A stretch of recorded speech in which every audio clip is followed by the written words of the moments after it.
Tuluyang nakuha na ni Helvie ang atensyon ng kanyang amo sa pangalan pa lang ng designer na kanyang binanggit. Lihim na siyang kinilig. Sa kabila ng mga dumaang buwan, mukhang hindi pa rin nagbagong pagtingin dito ng amo. A brooch and a pendant. Tuloy niya para naman mapigilan niyang matawa sa biglang natulalang itsura ng kanyang boss. Naisip ko lang na baka dadalong designer sa event na yon. Ayaw mo ba talagang pumunta doon, Mr. Barcelo? Si Seska ang designer ng mga yon. Walang imik na dinampot ni Brixton ang invitation at binuksan yon upang basahin. Nakalagay doon ang larawan ng 2 items na sinasabi sa kanya ni Helvie na gagamitin nila sa charity auction. Hindi na lang pala clothes ang ginagawa ni Seska ng design ngayon. Pati mga pagde-design ng iba't ibang bagay ay tinanggap na rin niya. Marami na siyang hindi alam dito. Marami na nagbago sa dating nobya. Ilang buwan pa lang ang nakakalipas mula nang maghiwalay sila. Mali, mula nang saktan niyang damdamin nito. Malamang ay ang saya nito dahil isa yon sa mga pangarap niya noon. A pearl brooch of a camellia and a pendant made of conch, both of which are exquisite and beautiful. Yun ang tumatak sa isipan ni Brixton habang salita niyang tinitignan ang larawan ng mga yon sa invitation. Gusto niyang makuha kahit ang isa lang doon bilang suporta niya sa dating kasintahan kung kaya naman kailangan niyang pumunta. Pwede namang si Helvie na lang ang kanyang utusan. Ngunit syempre, magbabaka sakali siya na naroon si Seska.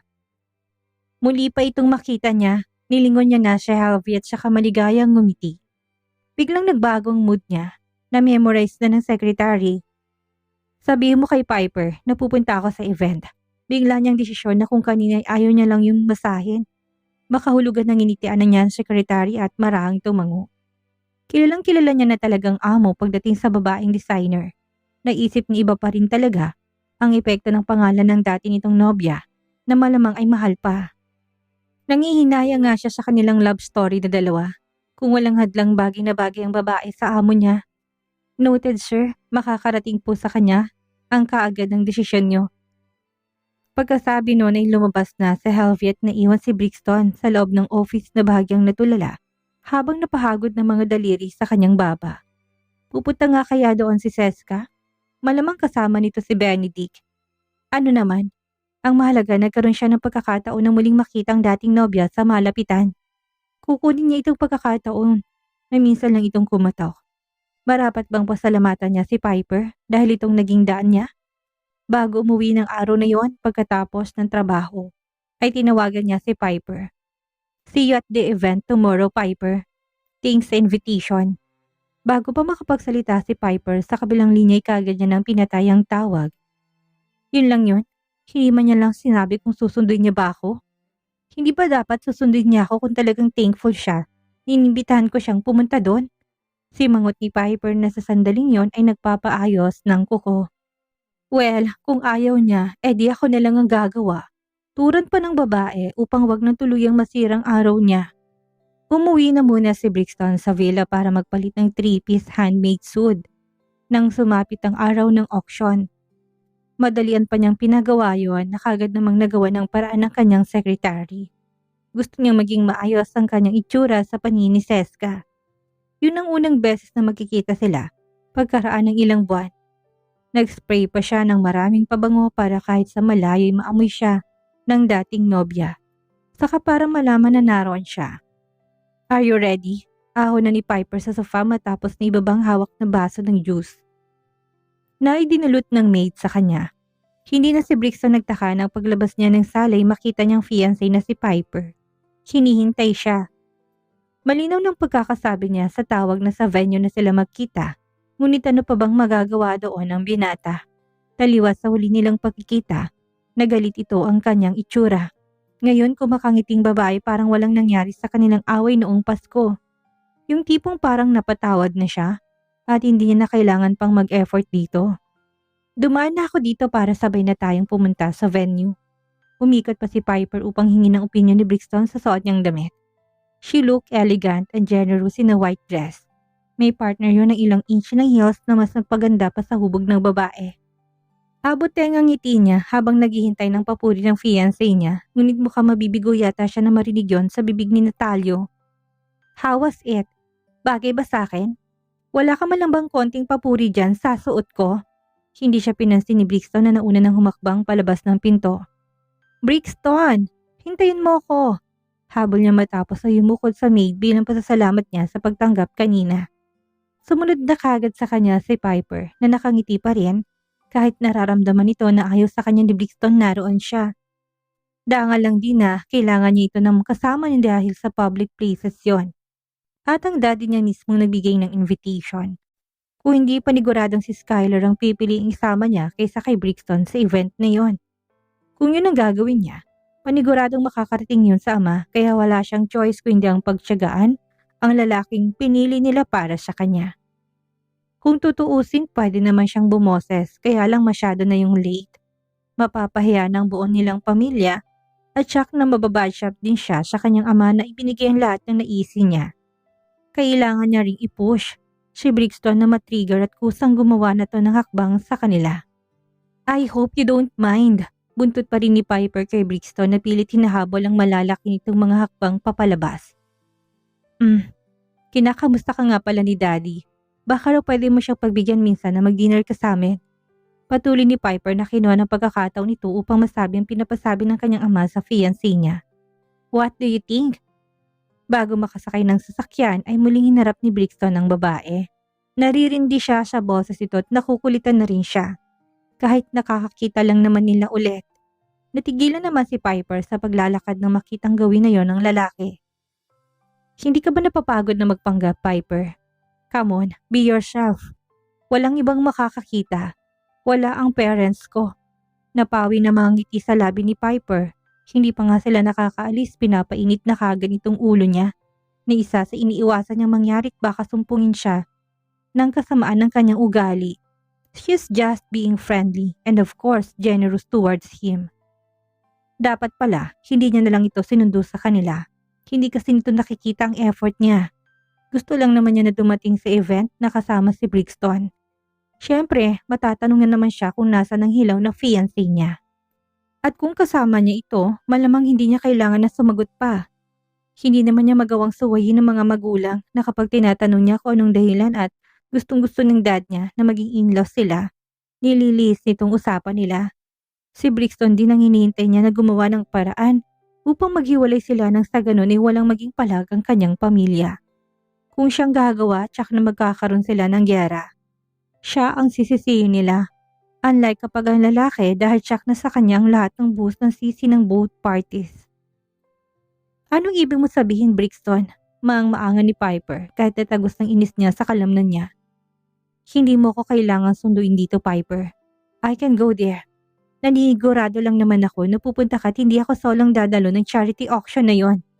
Giit niya kahit pa imposibleng hindi ito pumunta kapag nalaman itong designer ng items. Inaasahan na nga rin niya na si Brixton ang isa sa magiging bidder. Masama bang maging thoughtful ako? Ang liit lang nitong bagay, pinapalaki mo pa talaga ha? Pinasasabi ko kay Harvey na pupunta ako, hindi ba? Tumawag din ako sa iyo kahapon para ipaalam yun. Sa manupulot hindi ako pupunta. Nung nag-propose ka ng cooperation, pumayag ako. Hindi mo kailangan bantayan ako palagi. Hindi na nakayanan ni Piper ang ugali niya ni Brixton na mewang na siya. Puno-puno na siya sa kasamaan na ugali nito. Kung gaano kabait ng pinsan nitong si Skylar, siyang sama naman ang ugali ni Brixton kahit na may similarity ng mukha. Do you think gusto ko itong ginagawa ko, Natalio? Do you even think na gusto kita? Ilusyonado ka masyado. Hindi magawang makaimik ni Brixton sa ginawa ni Piper na pagbulyaw sa kanya. Bilisan mo na kasing gumawa ng paraan nang matapos na tayo dito. Ikaw lang naman ang hinihintay ko.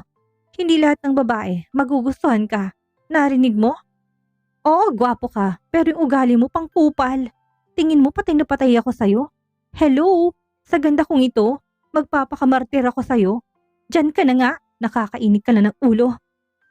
Ilang segundong hindi makagalaw doon si Brixton. Piper, hindi na siya sinagot ni Piper na lumulan na sa loob ng kanyang sasakyan. Habang sambako ng muka, binagsakan pa siya nito ng pintuan at mabilis na yung pinaharurot paalis sa harap ng villa nila upang ipakita ng pagpoprotesta. Asshole ka, Natalio Barcelo. Kung may choice lang ako na maging swell ka ng mommy at daddy, malamang hindi ako pumayag. Pasalamat kang sinasakyan ko pa rin ang trip mo ngayon. Hampas pa ni Piper sa hawak niyang manibela. Walang-wala ka talaga sa kalingkingan ng pinsan mo si Skylar Bentacourt. Patuloy niyang lalo pang naiinis sa lalaki. Napasuklay ng mga daliri sa kamay sa kanyang buhok si Brixton habang sinusundan ng tingin ng sasakyan ni Piper. Naiiling. Ang hirap niya talagang espelingin. Palagi siyang si walkout girl. Siya yung tipo ng babae na kapag may pinagtatalunan, ay bas na lang siyang tatalikuran at iiwanang mag-isa. Kahit pa nagpapaliwanag pa sa nangyari. Kawawa sa kanyang magiging asawa niya kung sino man yun. Hindi naglaon ay lumulan na rin si Brixton ng sasakyan upang magtungo na rin sa venue ng auction. Paniguradong palagi silang magkakaroon ng hiwalayan kapag may hindi na pagkasunduan, dugtong pa ng lalaki.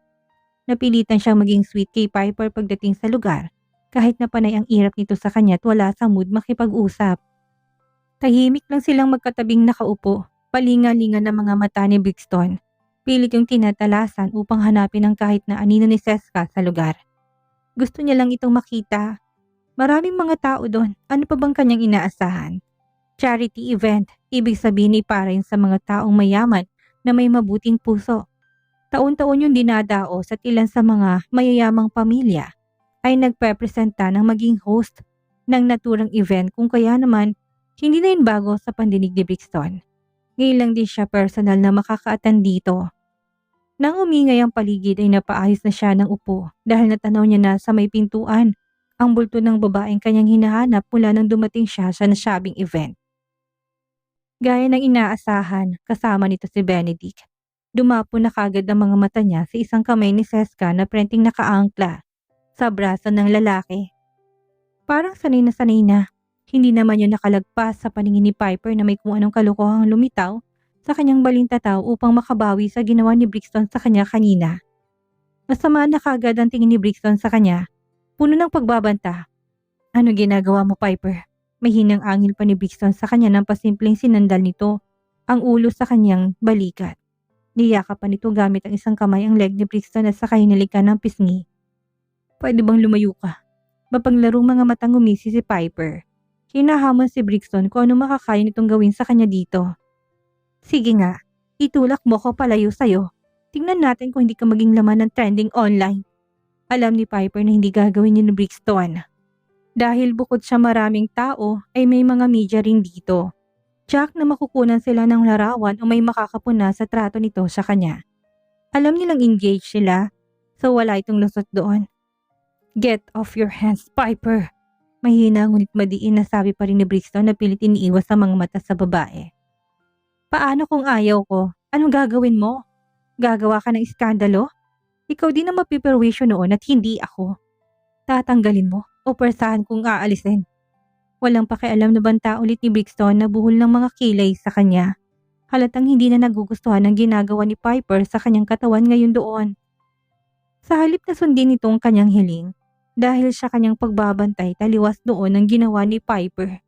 Mapangasarang ngiti nitong bigla na lang siyang kinabig palapit upang halikan. Hindi kakabakasan ng anumang takot ang mga mata nitong nakaburo pa rin sa mga mata ni Brixton. Agad na nakita yun ng binata kung kaya naman iiwasan niya na bago pa man ito maglanding, nadismaya na doon si Piper na sa halip na sa labi tumama ay sa isang pisngi niya lang. Bunilyaso ang kanyang plano.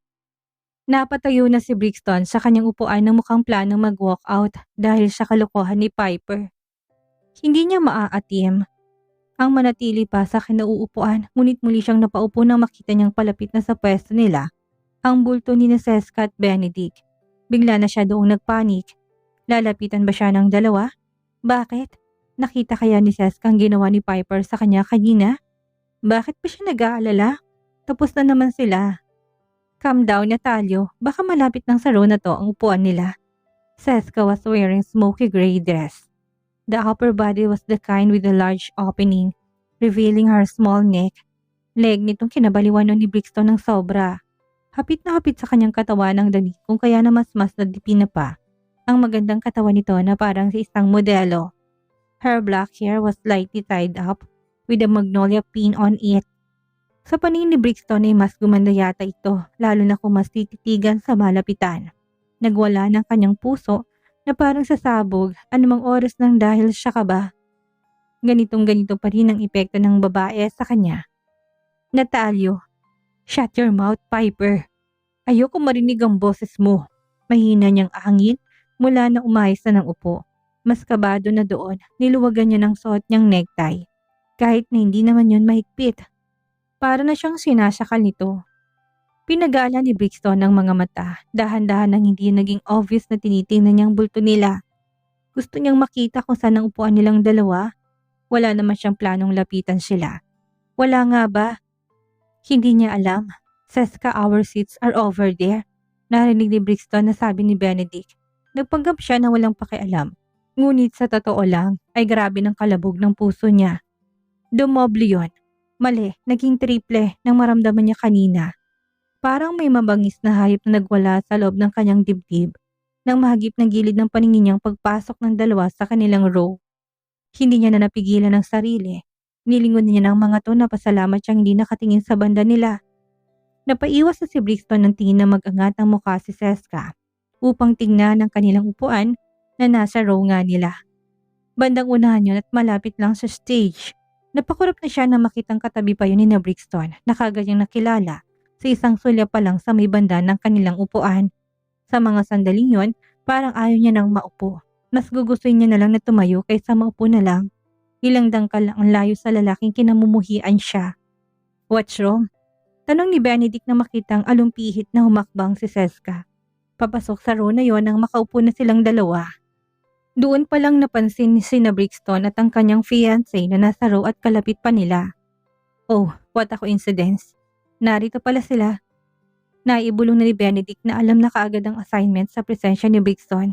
Animo may sariling buhay na kaagad humawak ang isang kamay ni Benedict sa bewang ni Seska at hindi man pinagkukulan ng pansin ng dalaga dahil labalang utak niyang iprosesong itsura ngayon ni Brixton. Hindi man lang yun nabawasan ng kahit nakatiting. Kung anong gwapo nito dati sa kanyang paningin, yun pa rin siyang itsura niya ngayon. Mukhang nadagdagan pa nga yata dahil medyo nag-matured ng itsura ng lalaki. Nakita ni Benedict ang dahilan ng pag-alilangan ng dalaga at ang pamumutla nito kaya malamang ito the rescue siya. Mahina na siyang napamura. Nakalimutan niyang i-check kung kanino napuntang katabi nilang upuan nang sani naiwasan ng ganong pangyayari. Naging kampante siya na dahil busy si Brixton ay wala itong panahon sa ganong mga event.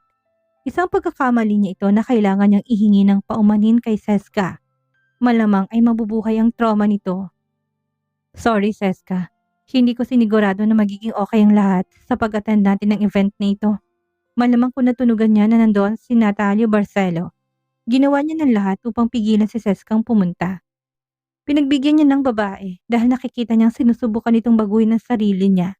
Noong nasa US sila, madalas na itong sumasama upang imit ang kanilang client na para kay Benedict ay malaking improvement.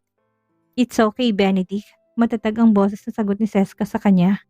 Marahang iginiya na lalaki si Seska patungo ng upuan. Hindi pwede silang manatiling nakatayo lang doon. Kahit na maraming mga tao at puno ng punong lugar, magiging agaw pansin pa rin sila kung manatiling nakatayo lang doon. Let's go, Seska. Ipakita mo sa kanya na okay ka na at naka-move on. Wala nang pakialam ngayon sa kanya. Sumunod naman si Seska matapos na ikuyom ang mga kamao. Kaya niya yon, nakaya niya nga to. Bakit siya hindi? Sabi nga ng doktor niya kailangan niyang hanapin ang fears niya upang tuluyang gumaling.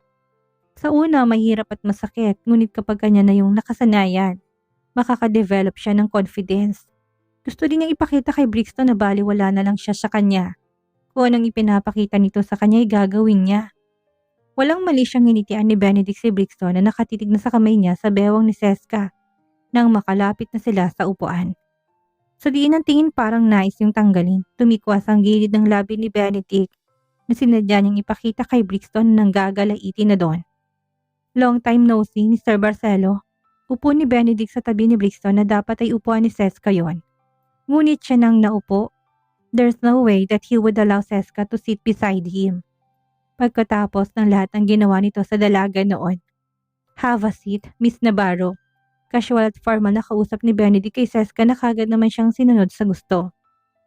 Walang imik na tumangulang si Brixton. Nakahalukip-kip pa rin ang dalawa niyang braso sa tapat ng kanyang dibdib.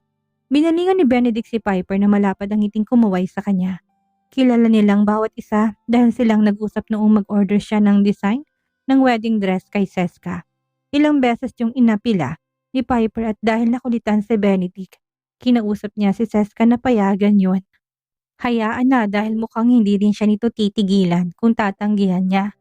Sa huli nakuha ni Piper ang kanyang gusto na maging si Seskang designer ng wedding dress niya. Hi! Hello Miss Balboa! Salamat sa support ninyo sa mga design ni Miss Navarro. No problem, sa galing ng mga kamay ni Miss Navarro, worth na worth siyang suportahan sa lahat ng event niya. Inayos ni Benedict na huwag magsuot ang suot na damit ni Seska. Nakasunod pa rin doon ang nagliliyab sa inis na mga mata ni Brixton. Na kung pwede lang, makamatay ay tsak na kanina pa nakahandusay si Benedict at nakaagaw ng buhay. Marahan siyang tinapik ni Piper sa isang hita upang kunin ang atensyon. Masyado kasi siyang obvious na halatang miss na miss ang dalaga.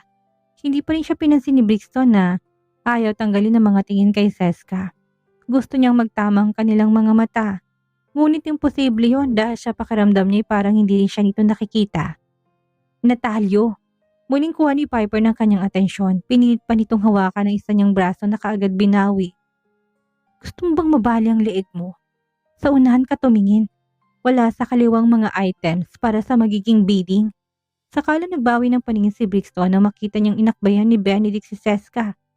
At bahagyang nilapit ang muka upang bumulong. Masakit sa kanyang mga matang tanawin yon. Sunod-sunod na siyang napalunok ng laway. Ouch! Ang sakit naman nun. Mapang-asar na bulong ni Piper na ipinatong pang ulo sa balikat ni Brixton. Itinulak ni Brixton ang ulo nito palayo sa kanya. Nakita na niya nga itong nasasaktan siya kung makapang-asar pa. Mari niya nang nakagat ang mga ngipin. Kailangan niyang kalamayin ng sarili dahil baka hindi makapagpigil at wala sa oras at plano na makasuntok siya ng mukha ng katabi. Nanunuot na sa butong inis niya dito. Nagtitimpi lang siya mula kanina. Seska, ayos ka lang ba? Yun ang bulong ni Benedict kung kaya siya dumukwang palapit. Tango ni Seska na pinipigilan ng sarili na wag lingunin ang dating kasintahan. Sobrang nahihirapan na siya sa pwesto nila, ngunit hindi niya magawang makapagreklamo kay Benedict. Sino ba namang hindi? Si Benedict lang ang pagitan ng kanilang upuang dalawa. Amoy na amoy din niyang pabango ng binata. Sabi mo sa akin kapag hindi ka na makahinga, pwede naman tayong umalis kahit hindi pa tapos ang event. Muling tumango si Seska. I'm really okay, Benedict. Huwag mo akong alalahanin. Naglagay pa naman ng konting makeup noon si Seska, ngunit dahil sa kaba niya hindi niya mapigilang magpawis. Feeling niya tuloy useless lang ang nilagay niyang makeup. Nawala niya ng silbi dahil mukhang malulusaw na kaagad. Basta sabihin mo sa akin ha, hindi mo kailangang tiisin lalo na kung sobrang sakit ng pakiramdam mo. Umiling si Seska. Event niya yon, design niyang nasa auction. Bakit kailangan niyang umalis? Kung may aalis man sa kanila, si Brixton dapat yon dahil hindi naman niya kailangan ng suporta nito. Maraming taong nagnanais na bumili ng design niya at nasisiguro niya na magiging makabuluhan ang kikitain ng charity auction na yon na hindi naman lugi. Kung aalis ako ngayon, paano ko harapin ang multo ng kahapon na pilit kong tinatakasan? Ganting tanong ni Seska kay Benedict na hindi inasahan na lalaki na maririnig sa kanya. Maliit lang ang Manila at matagal-tagal pa tayong mananatili dito. Hindi pwedeng sa bawat pagkikita namin ay parang takot na tuta akong tatakbo. I'm okay, Ben. Really? Hindi na nagsalita pa si Benedict na ginagap ng isang kamay ni Seska. Hindi naman yun binawi ng dalaga. Alright, you are stronger now. Wala na akong ibang masabi. Bahagyang napalingon si Seska kay Benedict upang bigyan nito ng ngiti. Ngunit agad yung napawi na magtama ang mga mata nila ni Brixton na nakalimutan niyang katabi nga pala ni Benedict. Hindi niya inalis ang mga mata sa lalaki. Ilang segundong lumipas at si Brixton ang kusang nag-iwas na parang biglang napaso sa pagtitig na ginawa ni Seska. Mali, hindi siya napasok kundi binuhay pa noon ang labis niyang pangungulila sa dating kasintahan. Miss niya na ang mga titig na ganito. Natalyo, ayan magsisimula na. Excited na tura ni Piper, malamang kapag nanalo to sa bidding sa kanya mapupunta. Alangan namang ibigay ng fiancé niya sa iba? Siyempre hindi. Piliin mo yung mas tipo ko. Necklace ha? Parinig niya pa na hindi niya alam kung narinig nga ba siya ni Brixton. O hindi dahil pihadong abala na utak nito. Nagsimulang bidding sa mga naunang items. Sa katunayan ay marami palang items na nasa charity event na yon. Hindi lang design ni Seska.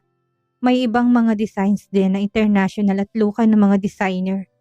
Tahimik na nanonood si Brixton na makuha nilang mga items. Ngunit ng items na yun nagawa ni Seska ay bigla siyang naging alerto na doon. I think the following items is good na Talyo. Gusto ko siyang maging akin. Tinignan na yung mabuti ni Brixton at nakitang conch pendant na nga yun ang design ng dati niyang nobya. Marami naging excited.